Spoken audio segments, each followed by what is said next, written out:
Hello everyone, welcome back to our YouTube channel Bhavana education hub. तो friends, हमारा pronoun का topic चल रहा था जिसमें हमने लास्ट में रिफ्लेक्सिव प्रोनाउन पढ़ी थी। उसमें ही एक दो सेंटेंसेस लिखकर आगे पढ़ते हैं। हमने लास्ट प्रोनाउन पढ़ी थी रिफ्लेक्सिव प्रोनाउन। मैं दो सेंटेंसेस लिख रही हूँ। ही हाइड सेल्फ बिहाइंड द अलमीरा।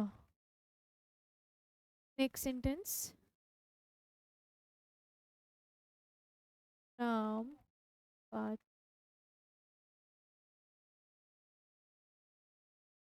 The river. तो इसमें क्या होगा, पहला पहला क्या है सेंटेंस हमारा, ही हाइड हिमसेल्फ बिहाइंड द अलमीरा। अगर ये अलमीरा होगी और उसने अपने आप को यहाँ छुपाया होगा, तो एक बात बताइए, अलमीरा के पीछे वो अपने आप को ही तो छुपाएगा जब वो अपनी बात कर रहा है। तो यहाँ पर हिमसेल्फ का तो कोई मतलब नहीं होता है। ठीक है। Next sentence, Ram bath himself in the river. अब वो रिवर में नहाने गया तो अपने आप को ही तो नहलाएगा, किसी और चीज़ को थोड़ी नहलाएगा। तो यहाँ पर भी हिमसेल्फ यानी रिफ्लेक्सिव प्रोनाउन की नीड नहीं है। तो कुछ ऐसी वर्ब्स होती हैं जिसके बाद हमें रिफ्लेक्सिव प्रोनाउन की जरूरत नहीं होती है। आइए वो वर्ब्स लिखते हैं। Clean, wash, shower, start, top, bath, hide, keep, thing. तो इन सब वर्ब्स के बाद क्या है, हमारी जो रिफ्लेक्सिव प्रोनाउन है उसकी जो हमें नीड है वो नहीं होती है। के बाद हमारी रिफ्लेक्सिव प्रोनाउन कभी नहीं लगती। तो ये याद रखना है, ये वर्ब्स आ जाती हैं कभी कभी और इनके पीछे हमारी रिफ्लेक्सिव प्रोनाउन रिफ्लेक्स कर देते हैं, एरर डाल देते हैं। तो ये नहीं करना है। आइए नेक्स्ट चलते हैं। नेक्स्ट चलते हैं, एम्फेटिक प्रोनाउन पढ़ेंगे अपनी। एम्फेटिक में भी देख लेते हैं कि क्या चीज़ होती है। Emphatic pronoun. तो एम्फेटिक प्रोनाउन को पढ़ने के लिए मैं पांच सेंटेंसेस लिख देती हूँ, उससे क्लियर हो गया आपको एम्फेटिक प्रोनाउन। तो पहला, she prepared the dinner। Next sentence, she prepared quickly। she she prepared the dinner herself। herself। Next sentence, she prepared herself the dinner। Next sentence, she herself prepared the dinner। ठीक है, तो ये मैंने कुछ sentences लिखे हैं, आइए इनको बनाते हैं। तो पहला सेंटेंस क्या है मेरा, शी प्रिपेयर्ड द डिनर। तो हमने देखा था कि हमारी हमारा जो होता है सब्जेक्ट होता है, वर्ब होती है, देन ऑब्जेक्ट होता है। तो हम रिफ्लेक्सिव प्रोनाउन कहाँ लगाते थे, जहाँ ऑब्जेक्ट नहीं होता है। तो पहले सेंटेंस से स्टार्ट करते हैं, शी प्रिपेयर्ड व्हाट। तो व्हाट का आंसर दे रहा है, तो जो आंसर दे रहा है वो हमारा ऑब्जेक्ट होता है, यानी कि द डिनर, यानी कि उसने डिनर प्रिपेयर किया। तो ये सेंटेंस हमारा सही है। यहाँ पे ऑब्जेक्टिव केस की जरूरत नहीं है, यानी कि रिफ्लेक्सिव प्रोनाउन की जरूरत नहीं है।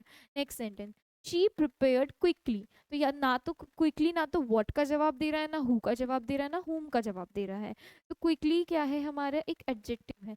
तो ना तो ये किसी चीज़ का जवाब दे रहा है, तो यहाँ पर क्या है, रिफ्लेक्सिव ऑब्जेक्ट की कमी है। और ऑब्जेक्ट की कमी है तो रिफ्लेक्सिव प्रोनाउन लगेगी, यानी कि शी प्रिपेयर्ड हरसेल्फ क्विकली। ये लगेगा यहाँ पर इसका आंसर, यानी कि प्रोनाउन, रिफ्लेक्सिव प्रोनाउन। नेक्स्ट हमारा sentence, she prepared the dinner herself. अब यहाँ पर क्या है, शी प्रिपेयर्ड व्हाट, तो डिनर का जवाब मिल रहा है, यानी कि ऑब्जेक्ट प्रेजेंट है। और जब ऑब्जेक्टिव केस प्रेजेंट है तो हमारा जो हमारी रिफ्लेक्सिव प्रोनाउन थी उसकी जरूरत नहीं है। अब चलते हैं लास्ट केस पे, क्या केस बनता है, she prepared herself the dinner. तो एक तो बात होती है, आपने बोला होगा कि आज मैंने डिनर बनाया है। दूसरी मैं बोलती हूँ मैंने डिनर खुद बनाया है। तो जो खुद मैंने वर्ड यूज किया है ना, यानी कि जो मैंने काम किया है, कर्म किया है, उस पर मैंने ज्यादा मोर फोकस किया है, उस चीज को मैं ज्यादा महत्व देकर बताया है। तो जब मैं किसी चीज को इंपॉर्टेंस देकर बता रही हूँ तो वहां पर हम क्या करेंगे, एम्फेटिक प्रोनाउन, एम्फेटिक प्रोनाउन का यूज करेंगे। तो यानी कि यहाँ पर क्या दिख रहा है आपको, डिनर बनाया है, लेकिन मैं बोलूँ अगर मैंने डिनर खुद से बनाया है, तो यानी कि मैं नॉर्मल डेज में डिनर नहीं बनाती हूँ, मैंने स्पेशली आज डिनर बनाया है। तो यानी कि यहाँ ये क्या है हमारा, हर सेल्फ क्या शो कर रहा है, एम्फेटिक प्रोनाउन। तो यहाँ पर ये सेंटेंस बिल्कुल सही हो जाएगा। नेक्स्ट क्या है, he she herself prepare the dinner, तो ये भी सही हो जाएगा हमारा, जो यहाँ पर हर सेल्फ हमने लिखा है। तो यानी कि इस चीज़ से हमें क्या समझ में आता है, सब्जेक्ट है, वर्ब है और ऑब्जेक्ट है, तो सही है। नेक्स्ट, हमारा सब्जेक्ट है, वर्ब है, ऑब्जेक्ट भी है, रिफ्लेक्सिव प्रोनाउन नहीं आएगा, रिफ्लेक्सिव प्रोनाउन नहीं आएगा, ऑब्जेक्ट है तो। देन हमने क्या समझा था सेकंड सब्जेक्ट में, सेकंड सेंटेंस में सब्जेक्ट है, वर्ब है, ऑब्जेक्ट नहीं है, तो हम क्या करेंगे, ऐड रिफ्लेक्सिव प्रोनाउन को ऐड करेंगे। नेक्स्ट हमने क्या सीखा सेंटेंस में, सब्जेक्ट है और हमारा एम्फेटिक प्रोनाउन है, सब्जेक्ट है, वर्ब है, हमारा एम्फेटिक प्रोनाउन है, उसके बाद हमारा ऑब्जेक्ट है, बिल्कुल सही है। और लास्ट हमने क्या सीखा, सब्जेक्ट के बाद भी हमारा एम्फेटिक प्रोनाउन लग सकता है, आ सकता है। ठीक है, ऑब्जेक्ट भी होगा और एम्फेटिक प्रोनाउन भी होगा। यानी कि आपको डिफरेंस सीधा सीधा क्या समझना है, रिफ्लेक्सिव प्रोनाउन हमारा वहां लगता है जहां हमारा ऑब्जेक्टिव केस हो, ऑब्जेक्टिव केस ना हो। जहां हमारा ऑब्जेक्टिव केस नहीं होगा वहां हम रिफ्लेक्सिव प्रोनाउन का यूज करेंगे। और अगर हमारा रिफ्लेक्सिव सॉरी हमारा ऑब्जेक्ट प्रेजेंट हो और हमारा क्या कर रहे हैं, हम फोकस कर रहे हैं उस बात को बताने के लिए, खुद पे फोकस करके इंपॉर्टेंस देकर बता रहे हैं, तो हम क्या करेंगे, एम्फेटिक प्रोनाउन लगाएंगे। यानी कि जैसे कि मैंने यहाँ पर ये लगाई है, हर सेल्फ लगाई है, ऑब्जेक्ट के प्रेजेंट होते हुए लगाई है। रिफ्लेक्सिव में हम क्या कर रहे थे, ऑब्जेक्ट प्रेजेंट नहीं था तब हम लगा रहे थे, लेकिन यहाँ ऑब्जेक्ट भी है और हम यहाँ पर इसको क्या लगा रहे हैं, रिफ्लेक्सिव प्रोनाउन, तो ये एम्फेटिक प्रोनाउन कहलाएगा। तो ये हमारा क्या हो गया, हमें ये कुछ चीजें समझी है किसके बारे में, रिफ्लेक्सिव वर्ब और एम्फेटिक प्रोनाउन के बारे में। आगे चलते हैं। तो मैं आप क्या लिख रही हूँ, मालूम मैंने लिखा, किसी ने आपसे बोला कि अपना इंट्रोडक्शन दिए, तो मैं बोलूंगी इंट्रोड्यूस योरसेल्फ। कोई भी आपसे पूछेगा तो आपको बोलेगा ना इंट्रोड्यूस योरसेल्फ, तो और आपने क्या लिखा इसका आंसर में, माई सेल्फ इज नेहा, ये लिखा मैंने। ठीक है, तो इंट्रोड्यूस क्या है, एक वर्ब है, क्या है इंट्रोड्यूस, एक वर्ब है। और इंट्रोड्यूस एक वर्ब है तो उससे पहले क्या है, ऑब्जेक्ट हमारा सब्जेक्ट है जो कि मिसिंग है, तो ये कैसा इम्प्लाइड है पता है कि यहाँ पर यू ही आएगा, हमारा क्या आएगा, यू ही आएगा, यू ही आएगा। ठीक है, तो और ये क्या हो गया हमारा रिफ्लेक्सिव प्रोनाउन, यहाँ पे हमारा ऑब्जेक्टिव केस मिसिंग था, subject plus verb, subject plus verb plus object का मिसिंग थी तो हमने क्या लगाया, रिफ्लेक्टिव प्रोनाउन लगाया, क्योंकि इसके बाद ऑब्जेक्टिव केस आता है, तो ये लगा दिया हमने योरसेल्फ। यानी कि ये हमारा क्या दिखा रहा है, सेंटेंस दिखा रहा है जिसमें हमने रिफ्लेक्सिव प्रोनाउन का यूज किया है। नेक्स्ट सेंटेंस देखिए क्या लिखा है, मैंने इसके जवाब में लिखा माई सेल्फ इज नेहा, तो क्या ये कह देना सही होगा, my self is Neha. My self क्या है, एक रिफ्लेक्सिव प्रोनाउन है, रिफ्लेक्सिव प्रोनाउन क्या होती है, ऑब्जेक्टिव केस होती है, लेकिन ये तो हमने शुरू में लगा रखी है, यहाँ पर सब्जेक्ट की जगह लगा रखी है, तो यहाँ पे ये कट कर क्या आएगा, आई, और आई के साथ इज नहीं आता, क्या आएगा, एम, तो आई एम नेहा, ये कह देना सही होगा। तो इसलिए कहते हैं कि जब अपना इंट्रोडक्शन देते हैं तो ऐसे नहीं बोलते हैं कि माई सेल्फ इज ये, माई सेल्फ इज रिया, ये जो भी नाम है माई सेल्फ से स्टार्ट नहीं करते हैं। तो ये कहना था कि हमारा ऐसा इंट्रोडक्शन होगा। नेक्स्ट चलते हैं हमारा इंटरोगेटिव प्रोनाउन पे, इंटरोगेटिव प्रोनाउन।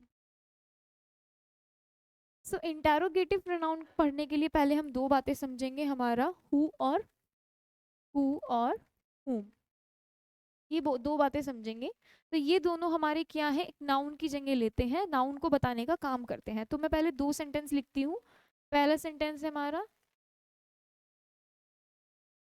रिया, रिया केम लेट। मैंने एक सेंटेंस लिखा, रिया केम लेट। तो अब देखते हैं, इसको समझते हैं। तो रिया जो है, रिया की जगह अगर मैं क्वेश्चन लगाऊं, हम क्या करते हैं, जो नाउन की जगह लेता है उसको क्या बोलते हैं, प्रोनाउन बोलते हैं, जो नाउन को रिप्लेस करता है। तो अगर मैं इसकी जगह लिखूं हु, whom और व्हाट, यानी कि इनकी जगह मैं क्वेश्चन ये पूछूं और ये जवाब मिल रहा है मेरे को, तो क्या है, ये सारी हमारी प्रोनाउन होगी। तो हु केम लेट, अगर ये हु का जवाब दे रहा है मेरा रिया कि कौन लेट आया, हु केम लेट, तो रिया क्या है, हमारा नाउन है, और हु क्या हो गया, उसकी जगह प्रोनाउन हो गया। ये यानी कि हु क्या होता है, हमारा सब्जेक्टिव केस लेता है। क्या लेता है, हमारा सब्जेक्टिव केस। सब्जेक्टिव केस यानी कि हु हमारा सब्जेक्टिव केस की जगह आता है। रिप्लेस किसको करता है, रिप्लेसेस अ सब्जेक्टिव केस। अब मैं एक एग्जांपल और लिखती हूँ। एग्जांपल क्या है हमारा, हु किल्ड रावण, रावण को किसने मारा था। एक सेंटेंस और लिखती हूँ मैं, whom did राम मैरी, ठीक है, यानी कि राम जी ने किससे शादी की थी। ठीक है, तो दो सेंटेंस से आइए बनाते हैं। So who killed Ravan, Ravan को किसने मारा था, राम जी ने मारा था, सबको पता है। Ram killed Ravan. Next sentence क्या है, whom did रामा मैरी, तो राम जी ने मैरी किससे करी थी, शादी किससे करी थी, रामा मैरिड सीता। तो इस हमें दो सेंटेंस से ये क्लियर होता है कि जो हमारा हु है वो किसका जवाब किसका देता है, सब्जेक्टिव केस का। देखिए जैसे हमने आंसर बनाया तो रामा किल्ड रावण आया, यानी कि राम ने क्या ले ली, हु की जगह ले ली, और क्या बना, सब्जेक्टिव की इसकी जगह बना, सब्जेक्ट की जगह आया। नेक्स्ट अगर हम हुम की बात करें, हुम डिड रामा मैरी, यानी कि राम जी से शादी किसकी हुई थी, राम जी ने किससे शादी करी थी, तो रामा मैरिड सीता। लेकिन ये यहाँ पर जो ये हुम है, इसने क्या लिया, ऑब्जेक्टिव केस लिया, यानी कि जब इसका आंसर आया तो हमें ऑब्जेक्टिव केस में देने को मिला, यानी ऑब्जेक्ट की जगह ली। तो यहाँ पर क्या आ जाएगा, हमारा ऑब्जेक्टिव केस। यानी हमें दो बातें क्लियर हो गई हैं। हमारी हु की जगह जब हम कोई भी लिखेंगे, हु हमारा किसकी जगह लेता है, सब्जेक्टिव केस की जगह लेता है। क्या रिप्लेस करता है, एक सब्जेक्टिव केस को रिप्लेस करता है, और बल्कि जो हमारा होम होता है वो ऑब्जेक्टिव केस की जगह लेता है, एक ऑब्जेक्ट को रिप्लेस करता है। यहाँ से आपको ये बात समझ में आ गई हो। आइए हम कुछ सेंटेंसेस बनाते हैं इसके ऊपर।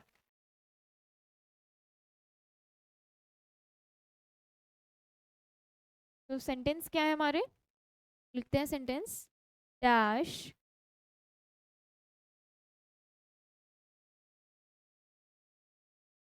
ही talking to. Next sentence, who is dash is teaching here. तो मैंने दो ही सेंटेंस लिख रही हूँ अभी, दो से ही समझिएगा। तो पहला सेंटेंस क्या है हमारा, dash is he talking to, तो यहाँ पर इज क्या है, हमारी वर्ब है, ही क्या है, मेरा सब्जेक्टिव केस है, और यहाँ पर टू क्या है, प्रेपोजिशन, और प्रेपोजिशन के बाद क्या आता है, मेरा ऑब्जेक्ट। ऑब्जेक्ट यहाँ पर मिसिंग है, यानी कि हम ऑब्जेक्ट लगाएंगे, ऑब्जेक्टिव केस लिखेंगे, और हमारा हु और हुम में से ऑब्जेक्टिव केस कौन सा है, हमारा हुम है, तो यहाँ पर हुम आ जाएगा, यानी whom is he talking to.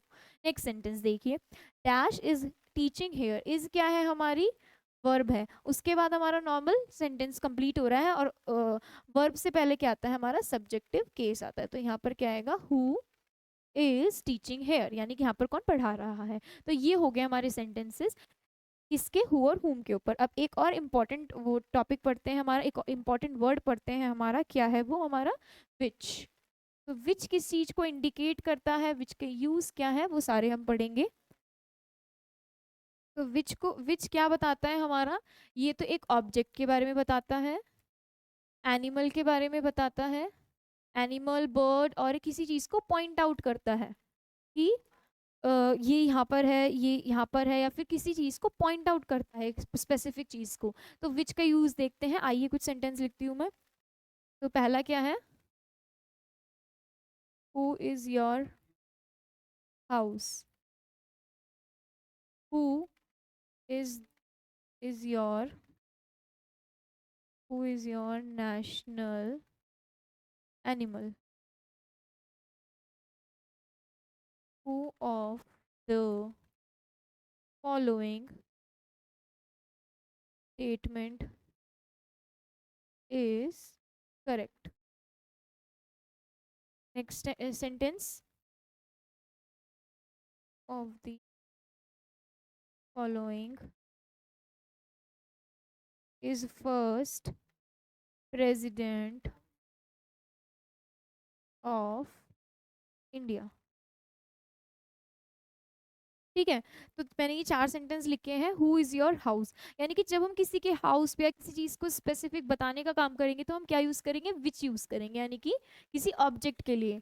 Which is your house. Next sentence, who is your national animal, तो जब एनिमल की बात आ रही है तो हम क्या यूज़ करेंगे, विच यूज़ करेंगे। Which is your national animal. Next sentence, who of the following statement is correct, यानी हमारे पास एमसीक्यूज होते हैं, आपने सबने किसी ने कोई ना कोई एग्जाम अटेम्प्ट किया होगा, उसमें देखा होगा which of the following statement is correct, और 4 स्टेटमेंट होती है, आप उनको पढ़ते हैं।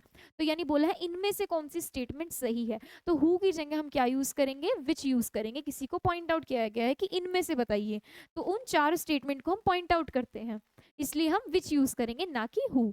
Last, who of the following is the first president of India, यानी किसी को पॉइंट आउट करने की बात आ रही है कि वो पर्टिकुलर पर्सनैलिटी कौन सी थी जो हमारी फर्स्ट प्रेसिडेंट थे इंडिया की, तो क्या यूज करेंगे, हम विच यूज करेंगे। तो ऐसे हमें देखने को क्या मिलेगा, हमारा विच का यूज मिलेगा। आइए एक चीज और पढ़ते हैं विच के बारे में, मैं 3 सेंटेंसेस और लिखती हूँ। Who is your sister. Next, what is your sister. Which is your sister. तो मैंने 3 सेंटेंस लिखे हैं और तीनों ही सेंटेंस ना सही है अपने आप में। तो हम देखते हैं कि क्या किस चीज को क्या बताता है। तो देखिए अभी हमने विच का यूज सीखा है, तो विच इज योर सिस्टर, यानी कि यहाँ पर क्या हो रही है, सिस्टर को पॉइंट आउट करने की बात हो रही है। यानी कि मेरी बहन अगर कहीं खड़ी हुई है और इतनी सारी लड़कियां खड़ी हुई है, तो मैं, मेरे से कोई पूछ रहा है कि विच इज योर सिस्टर, यानी आपकी सिस्टर इसमें से कौन सी है, तो मैं पॉइंट आउट कर रही हूँ, किसी को दिखा, यानी कि बात हो रही है पॉइंट आउट करने की। Next, who is your sister, यानी कि नाम पूछा जा रहा है कि तुम्हारी बहन कौन सी है, क्या है, तो यहाँ नेम की बात आ रही है। नेक्स्ट क्या है, व्हाट इज योर सिस्टर, यानी कि यहाँ प्रोफेशन की बात आ रही है कि सिस्टर करती क्या है, प्रोफेशन क्या है। तो ये है हमारे 3 सेंटेंस और तीनों ही सही हैं, तीनों अलग अलग बातों को बता रहे हैं, दर्शा रहे हैं। आगे चलते हैं। तो अब हम पढ़ते हैं कि बहुत ही इंपॉर्टेंट नाउन है जो कि हमारे सिलेबस की, और उसको पढ़ते हैं, चलिए। वो है हमारी रिलेटिव प्रोनाउन। एक रिफ्लेक्सिव पढ़ी थी और एक है हमारी रिलेटिव प्रोनाउन, दोनों आर से है, आरपी आरपी। तो रिलेटिव प्रोनाउन क्या होती है, तो पहले तो इसकी डेफिनेशन की बात ले लेते हैं। डेफिनेशन लिखने को नहीं आती है, लेकिन हमें इससे क्लियर हो जाता है कि रिलेटिव नाउन क्या है या फिर वो पर्टिकुलर चीज क्या है। तो ये क्या है हमारा, is a word which refers to the noun या फिर pronoun which which uses before it, यानी कि रिलेटिव प्रोनाउन हमारा है क्या, ऐसा वर्ड है उससे पहले जो वर्ड लिखा जाता है उसके बारे में बताया जाता है बाद में। तो एक एग्जांपल से समझ में आएगा, एग्जांपल भी ले लेते हैं, चलिए। तो एग्जांपल क्या है हमारा, प्रिया नोज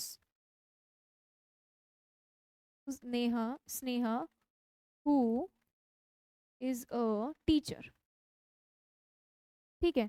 तो यहाँ पर ये जो हु है ना, यहाँ पर ये जो हु है, यहाँ पर ये है हमारा रिलेटिव, ये है हमारा रिलेटिव प्रोनाउन। क्या है यहाँ पर, ये हमारा रिलेटिव प्रोनाउन है, यानी कि इससे पहले जो वर्ड लिखा हुआ है स्नेहा, उसके बाद में ये जो कही भी बात है ये इसके बारे में कही है। एक बार सेंटेंस फिर से पढ़ते हैं, पैनिक नहीं करना है, नॉर्मली समझते हैं। प्रिया नोज स्नेहा, प्रिया स्नेहा को जानती है, जो कि हु इज अ टीचर, यानी कि जो टीचर वाली लाइन कही गई है वो स्नेहा के बारे में यूज कही गई है। तो रिलेटिव प्रोनाउन ऐसा वर्ड होता है जो हमें उससे पहले भी वर्ड जो लिखा हुआ होता है उसके बारे में रिलेट कर कर कोई बात बाद में बताई होती है। एक बार और समझते हैं, Priya knows Sneha who is a teacher. तो हु यहाँ पर जो वर्ड है वो रिलेट करता है, इन दोनों सेंटेंसेस को बता रहा है कि हु से पहले लिखा हुआ जो वर्ड है उसके बारे बाद में जो कही हुई बात है, कि यानी कि स्नेहा इज अ टीचर, तो स्नेहा के बारे में कोई बात कही हुई है, तो वो होता है हमारा रिलेटिव प्रोनाउन। तो यहाँ पर जो ये हु है वो क्या कर रहा है, रिलेटिव प्रोनाउन का काम कर रहा है। दूसरी चीज देखते हैं, हमारा जो हु है, पहले देखिए रिया, नोज स्नेहा, तो ये अपने आप में कंप्लीट सेंटेंस है। नेक्स्ट क्या है, हु इज अ टीचर, ये भी एक कंप्लीट सेंटेंस है कि हु इज अ टीचर। तो जो दो भी सेंटेंसेस को जोड़ने का काम करता है वो वर्ड क्या कहलाता है, हमारा कंजंक्शन कहलाता है। तो यहाँ पर जो हु है वो हमारा क्या हो जाएगा, रिलेटिव कंजंक्शन का भी काम करेगा। क्या करेगा, रिलेटिव कंजंक्शन का काम। यानी कि दो सेंटेंसेस को जोड़ने का काम ग्रामर में कौन करता है, कंजंक्शन करता है, और ये क्या है, हमारे एक रिलेटिव कंजंक्शन है, दो सेंटेंसेस को जोड़ रहा है। आइए चलते हैं कुछ सेंटेंसेस बनाते हैं। तो सेंटेंसेस क्या है हमारे, पहला sentence, Ishaan called Riya, she did not come to the party. Next sentence, Shreya helped a lady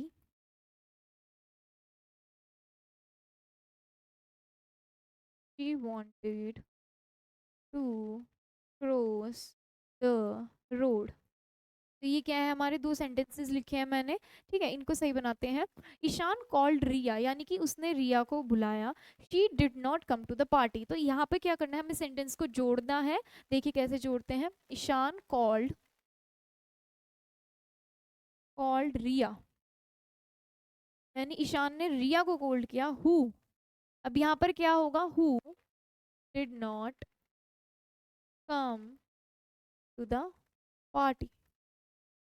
तो ये सेंटेंस हो गया कंप्लीट, यानी कि यहाँ पर हमने हु जोड़ दिया और यहाँ पर हमने शी कट कर दिया। Ishaan called Riya who did not come to the party, यानी कि हु क्या कर रहा है, सेंटेंस को जोड़ रहा है और बात क्या बता रहा है, रिया के बारे में। और रिया के बारे में इंफॉर्मेशन ये है कि रिया, वो रिया जो पार्टी में नहीं आई, जिसने पार्टी अटेंड नहीं की, ये वो सेंटेंस जोड़ रहा है। Next sentence, Riya helped a lady she wanted to cross the road. तो श्रेया ने किसकी मदद करी, Shreya helped a lady who wanted to cross the road। यानी श्रेया ने उस लेडी की मदद करी, उस लेडी की मदद करी जो रोड क्रॉस करना चाहती थी। तो हु यहाँ पर क्या हो गया, जो दो वाक्यों को जोड़ रहा है, जो सेंटेंसेस को जोड़ रहा है, और क्या काम है इसका, रिलेटिव प्रोनाउन है, यानी इस लेडी के बारे में बता रहा है। और लेडी के बारे में आगे की इन्फॉर्मेशन क्या दे रखी है, जो रोड क्रॉस करना चाहती थी, यानी कि श्रेया ने उस लेडी की मदद करी जो रोड क्रॉस करना चाहती थी, कर रही थी। तो श्रेया हेल्प्ड अ लेडी, यहाँ पर हु से पहले यानी लेडी के बारे में ये बात कही गई है, तो यहाँ पर हमने सेंटेंस को हु से जोड़ दिया और ये इसका शी इसलिए रिमूव किया जिससे कि सेंटेंस जुड़ सके। यहाँ पे बाद में क्या आएगी, वर्ब आएगी डायरेक्ट। तो ये सेंटेंसेस किससे रिलेटेड थे, हमारे हु से रिलेटेड थे, जो हम हु को जोड़ रहे हैं, दो सेंटेंसेस को रिलेटिव प्रोनाउन हु से हम कनेक्ट कर रहे हैं। तो नेक्स्ट, तो आज का सेशन बस इतना ही रखते हैं, देखते हैं आज हमने क्या क्या बातें पढ़ी हैं। रिलेटिव स्टार्ट किया था, पहले हमने क्या किया था, रिफ्लेक्सिव की कुछ बातें पढ़ी थी और देखी थी कि इन वर्ब्स के साथ हमें रिफ्लेक्सिव प्रोनाउन यूज नहीं करना है। देन हमने एम्फेटिक प्रोनाउन पढ़ी थी कि जो हमारा एम्फेटिक प्रोनाउन है उसमें क्या होगा, ऑब्जेक्ट प्रेजेंट होगा, फिर भी हम एम्फेटिक प्रोनाउन हरसेल्फ, इटसेल्फ, ये सब यूज करेंगे एम्फोसाइज डालने के लिए बहुत ज्यादा, किस पे, सेंटेंस पे, या फिर जो काम किया गया है। नेक्स्ट हमने क्या पढ़ा था कि नेक्स्ट पढ़ा था हमने इंटेरोगेटिव, हु किसके लिए यूज होता है, सब्जेक्टिव केस के लिए, हुम यूज होता है हमारा ऑब्जेक्टिव केस के लिए। उसके बाद हमने कुछ सेंटेंसेस ट्राई किए थे। देन हमने विच की कहानी पढ़ी थी कि विच यूज होता है हमारा ऑब्जेक्ट के लिए, एनिमल के लिए और चीज़ों को पॉइंट आउट करने के लिए। उसके बाद हमने रिलेटिव प्रोनाउन करा था। रिलेटिव प्रोनाउन क्या होता है, is a word which refers to the noun pronoun use which uses before it, यानी कि जो नाउन प्रोनाउन उससे पहले यूज होती है उसके बारे में बताने के लिए वो यूज होता है, जैसे कि हमने ये सेंटेंसेस किए हैं। तो आज के लिए बस इतना ही रखते हैं, रिलेटिव प्रोनाउन की कहानी हम कल को कंटिन्यू करेंगे। तो थैंक यू एवरीवन, प्लीज़ हमारा चैनल देखिए और सब्सक्राइब कीजिए।